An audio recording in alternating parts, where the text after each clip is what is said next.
corners. The difference between both of them is the one feature.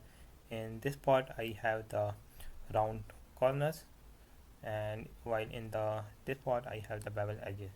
This part, it is, you can see, easily like manufacturable using sheet metal. So first process will involve the cutting the plate into the required dimension, and then only then performing the bending operation to the desired angle, we get this part. So just two simple process, laser cutting and bending, is required to make it.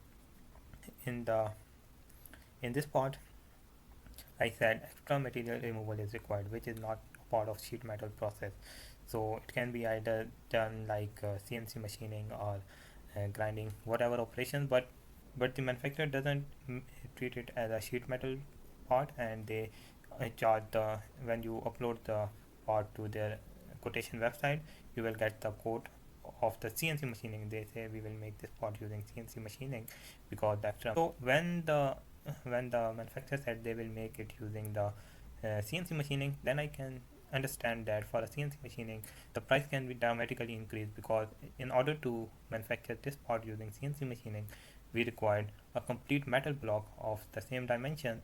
To then the CNC machine will remove the material and do some other additional manufacturing processes to give us the desired part.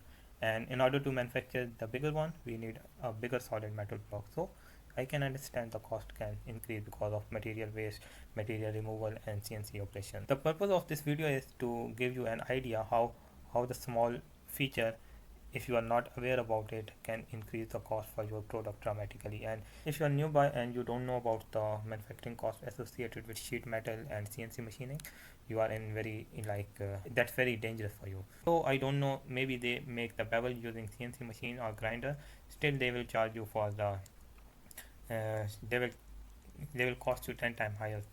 Thank you so much for being with me in this video. This was my first video, and I will be uploading more videos in the future, so keep it.